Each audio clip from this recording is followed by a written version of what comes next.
दोस्तों, यशराज फिल्म्स की अल्फा का बॉक्स ऑफिस पर शुरुआती दिन तो बहुत बुरा रहा है। अब तक की उसकी जितनी स्पाई फिल्में आई हैं उसमें सबसे कम कलेक्शन इस फिल्म ने किया है। मात्र 9.25 करोड़ के आसपास की इसको ओपनिंग मिली है। लेकिन एक नई चीज़ जो है और थोड़ी सी अलग, उसकी बड़ी चर्चा है सोशल मीडिया में, और वो है यशराज फिल्म्स की जो आदत है कि अपनी फिल्मों में हीरोइनों को बिकनी में दिखाना। इस फिल्म में भी दिखाया गया है, जबकि ना कोई रोमांटिक एंगल है, न किसी भी तरह की ज़रूरत महसूस होती है। दर्शकों को ये लगा है, और उसके बावजूद जब बिकनी सीन्स डाले गए हैं आलिया भट्ट और शर्वरी बाग के, तो सोशल मीडिया पर कितना तीखा रिएक्शन है वो मैं आपको इस वीडियो में बताऊंगा। लोगों को बिल्कुल पसंद नहीं आया है। और हालांकि आपको याद होगा, जब 2023 में शाहरुख खान आए थे दीपिका पादुकोण के साथ पठान में, तो बेशरम रंग गाना आया था, और उसको लेकर नारंगी कलर की बिकनी जो दीपिका ने पहनी थी, फिर जो कंट्रोवर्सी हुई थी, फिल्म के बाइकआउट तक बात चली गई थी, वो हुआ था। फिर उसके बाद वार 2 में भी कियारा आडवाणी को आपने देखा होगा, ऋतिक रोशन के साथ थी, उनको भी बिकनी में दिखाया गया था। ये एक ऐसी प्रैक्टिस है जो यशराज की फिल्मों में हमको लगातार देखने को मिलती है। मगर दर्शक सवाल उठा रहे हैं कि क्या ये ज़रूरी है। तो ये सारी चीज़ें तो वो मैं आपको बताऊंगा कि किस तरह से लोग बुरी तरह से क्रिटिसाइज़ कर रहे हैं। और कुछ लोगों ने तो ये लिखा कि भाई क्या आपने निरमा का ऐड चलाया है फिल्म के अंदर, आप दोनों हीरोइनों को जो है पानी के अंदर बिकनी में पहनाकर उतार रहे हैं, निकाल रहे हैं, ये जो सारी चीज़ें कर रहे हैं, कर क्या रहे हैं।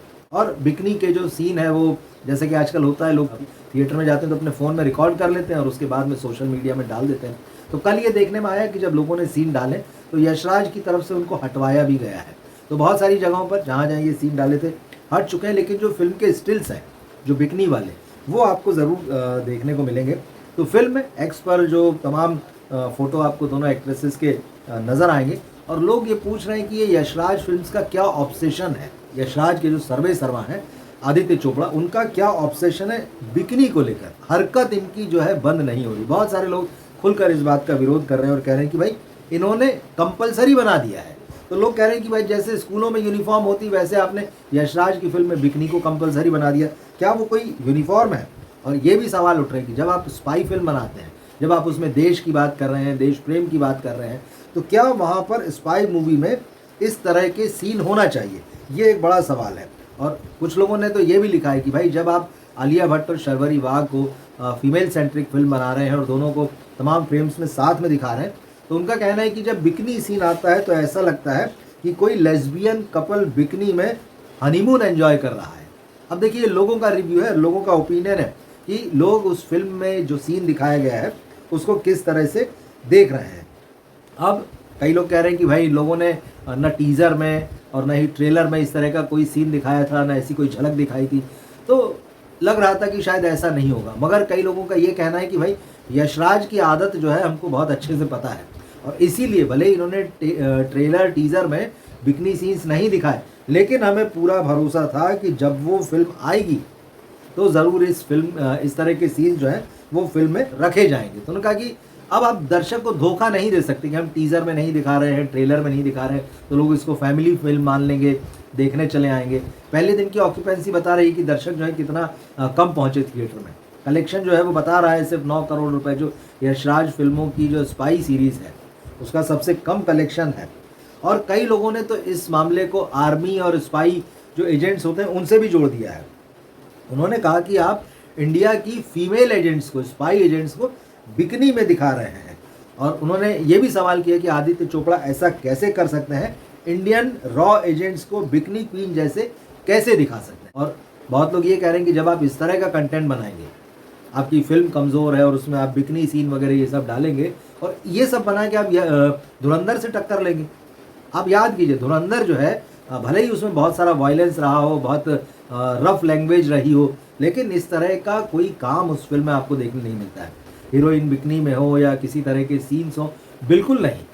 तो लोग वही कह रहे हैं कि आप बातें तो बहुत बड़ी करते हैं, आप बातें तो धुरंधर से टक्कर लेने की करते हैं, आपका इरादा तो वही है, लेकिन जब आप फिल्म बनाते हैं तो वो साफ साफ दिखाई देता है कि आपका इरादा अच्छा कंटेंट बनाने का नहीं है, अच्छे कंटेंट के नाम पर एक ग्लैमर जो है उसको बेचना है। तो यशराज फिल्म पर इस तरह का आरोप लग रहा है। और ओवरऑल फिल्म देखने के बाद बहुत सारे लोगों की ये भी राय है कि भाई कचरा फिल्म कैसे बनाई जाती है, अल्फा जो है उसकी मास्टर क्लास है। इसको देखकर आप ये समझ सकते हैं कि कैसी फिल्म बनाए जो कि बहुत ख़राब हो, बॉक्स ऑफिस पर जो है वो अच्छा परफॉर्म ना करे, लोग उसको पसंद ना करें। तो लोगों का यही कहना है कि भाई आपके पास अगर बड़ा बजट है तो आप उस बड़े बजट में स्पेक्टिकुलर मतलब बहुत भव्य फिल्म बनाने की बजाय सबसे पहले तो ये देखें कि आपके पास एक अच्छी कहानी हो, आपकी राइटिंग जो हो फिल्म की बहुत अच्छी हो। और जब आप ये ग्लैमर वगैरह दिखाने के चक्कर में पड़ जाते हैं तो सवाल ये उठता है कि आप एक स्पाई थ्रिलर बना रहे हैं या फिर कोई स्विम सूट का कैलेंडर छाप रहे हैं। ये भी वाकई बड़ी बात है। मतलब स्विम सूट कैलेंडर कैसे होते हैं वो आप खूब अच्छे से जानते हैं। और एक समय तो इंडिया में भी वो काफ़ी लोकप्रिय थे। जब विजय माल्या थे तो वो हर साल जो है स्विम सूट कैलेंडर निकाला करते थे और फिल्म इंडस्ट्री में, फैशन इंडस्ट्री में उनकी बड़ी डिमांड हुआ करती थी। बड़ा प्रेस्टिजियस मानते थे कई लोग कि विजय माल्या का जो फैशन कैलेंडर है, जो स्विम सूट कैलेंडर है, वो हमारे यहाँ पर है, लगा कर रखते थे अपने जो ड्राइंग रूम है उसमें। तो खैर, अब जबकि फिल्म का नतीजा एक तरीके से बॉक्स ऑफिस पर क्या होने जा रहा है फाइनल, कि ये फिल्म जो है दर्शकों को पसंद नहीं आई है। आंकड़े जो है वो जो चाहे जैसे भी हों, उसमें कितना तोड़ फोड़ होती है, उसमें कितना उनको मैनिपुलेट किया जाता है, वो हम सब जानते हैं। लेकिन एक बहुत इंटरेस्टिंग बात मैं अब आपको यहाँ बताने जा रहा हूँ। फिल्म जब चलती है तो उसका क्रेडिट जो होता है वो हीरो और हीरोइन को दिया जाता है। और अगर आलिया भट्ट की फिल्म हो तो पूरी तरह से आलिया भट्ट को दिया जाता है। मगर अगर फिल्म फ्लॉप होने लगती है, उसकी कमियां गिनाई जाने लगती है, उसको ख़राब बताया जाता है, तो फिल्म की नाकामी का ठीकरा जो है वो डायरेक्टर के सिर पर फोड़ा जाता है। ये हमने जिगरा में भी देखा था। जब फिल्म आई थी और शुरुआत जो थी सब प्रमोट किया गया, आलिया भट्ट की फिल्म, आलिया भट्ट की फिल्म, आलिया भट्ट की फिल्म। लेकिन जैसे ही फिल्म जो है डाउन हुई है, लोगों ने कहा ये बहुत ख़राब फिल्म है, तो सीधे शिफ्ट हो गया ब्लेम जो फिल्म के डायरेक्टर वासन बाला पर। और वहाँ तो वासन बाला ने माफ़ी तक मांगी थी। उन्होंने कहा था कि भाई मेरी गलती है। अब यहाँ भी यही खेल होने जा रहा है। मीडिया में ख़ास तौर पर जो फिल्म वेबसाइट्स हैं कैसे धीरे धीरे शिफ्ट करती हैं। अब कुछ फिल्म वेबसाइटों ने ये लिखना शुरू कर दिया है कि अल्फा के डायरेक्टर शिव रवेल इनकी नाकामी है। जबकि इससे पहले जब फिल्म आ रही थी, आप शुरुआती प्रमोशन पूरा देख लीजिए, शिव रवेल के नाम का कहीं इक्का दुक्का आपको जिक्र नज़र आता था। और पूरी बात ये कही जाती थी कि आलिया भट्ट की फिल्म आ रही है, आलिया भट्ट लीड कर रही है। लेकिन जैसी गेम पलट गया है यहाँ पर, तो अब धीरे धीरे आप खुद भी गौर कीजिएगा, वेबसाइट्स को आप देखिएगा जो ख़ास तौर पर सिर्फ सिनेमा को कवर करती हैं, तो वहाँ पर अभी आपको नज़र आने लगेगा कि शिव रवेल की अल्फा। मतलब अगर फिल्म हिट हो जाती, फिल्म में बढ़िया दर्शक पहुँचने लगते, क्रेडिट मिलने लगता कि फिल्म बहुत अच्छी बनी है, तो वो सारा मामला जो है वो आलिया भट्ट के खाते में जाता है। लेकिन अब जैसे ही फिल्म नाकाम होती दिख रही है, डूबती दिख रही है, तो सबको शिव रवेल याद आ गए। ये दरअसल पीआर और मार्केटिंग के खेल होते हैं और ये पर्दे के पीछे मैनेज होते हैं। तो ये सारा मैनेजमेंट जो है यहाँ पर भी चलने लगा है। मगर फिलहाल अल्फा जो है वो डिसअपॉइंट कर रही है। बॉक्स ऑफिस पर इसकी शुरुआत अच्छी नहीं रही बल्कि ख़राब रही है और स्पाई यूनिवर्स की फिल्मों के लिए सबसे कमज़ोर ये साबित हुई है उन फिल्मों में। अब यहाँ ये कहा जा रहा है कि इस फिल्म के कमज़ोर पड़ने से, इस फिल्म के फ्लॉप होने से हो सकता है कि भविष्य में स्पाई यूनिवर्स की कोई फिल्म ना बने।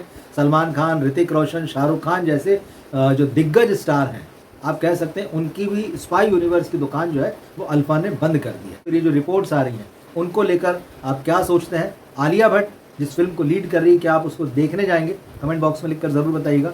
मिलते हैं फिर हम अगले वीडियो में। नमस्कार।